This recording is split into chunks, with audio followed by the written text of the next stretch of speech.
NFL draft is this weekend, and we had a segment last week. We've had some stories in the paper. Dan Plack did a nice job last week. Our NFL guru, Mike. The guru. Now I think we need to look at the economics behind this draft. I think it's going to be sort of a topsy-turvy draft because of what money is going to factor into where people are picking. What are your thoughts with that? Well, it factors in a lot of ways, and one of them we got to give Dan Plack credit because he didn't really predict, but he suggested what the Eagles should do, and they did it. Give up that one of their first round picks to get the offensive tackle Jason Peters from the Buffalo Bills. But they redid his contract, which has made a lot of people in the Eagles locker room mad, because players I'm talking about, because they don't normally do that kind of thing. Now Sheldon Brown, the cornerback, he wants a new deal.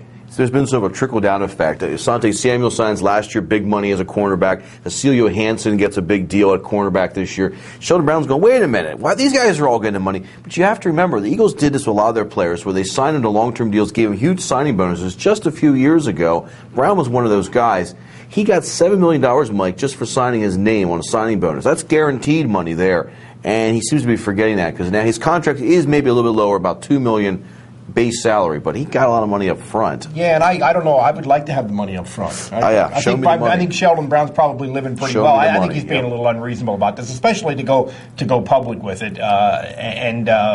He's going to have to play for what they're paying him, I think. During these economic times, I think it's a little bit unreasonable. People are losing their jobs to be sitting there saying $2 million a year is not enough money right now. Now, the other factor is you go on these websites where the Eagle fans are on. There's, trading for Chad Johnson. I'm tired of these guys that want to get out of their contracts early. I'm thinking, you're trading him for a guy who wants out of his contract early. The irony of this. The Eagles have a chance to make a big push here. They have draft picks, they have money, but it probably means you're going to have to pay somebody more than they're normally handling contracts a little differently than they normally do. Specifically about the draft now, though. The NFL has this salary structure based on where you get picked in the draft, and because this is a deep draft, but not a top-heavy draft, or that's how it's perceived to be, people don't really want the top picks. Detroit Lions don't want the top pick. They can get this quarterback, Stafford, if they want the quarterback, later on.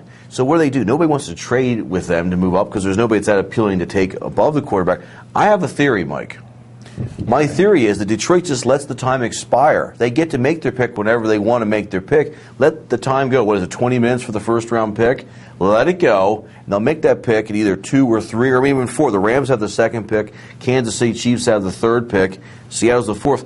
None of them need quarterbacks. They've all taken care of that. So I think they pick later on and save themselves money. So they can let their time run out and then say, just to make people clear about the mechanics of this, they can let their time run out, and then whenever they're ready, they say, okay, we're ready, and if it's the 4th pick, if it's the 5th pick, whatever. There's no penalty for going. They don't make you go to the end of the line. Minnesota did this a few years ago by mistake. They didn't do it on purpose. They sort of screwed up and had it happen. I think I think this is an ingenious theory that if you've invented this, Starkey, I'm very, very impressed. Might get a GM job out of this. But you know what? The NFL's going to do something about this, don't you think? After it happens. After. They're not going to do something for it by Saturday, but they're eventually going to change. This is too goofy. But with economics, I think it could play a factor.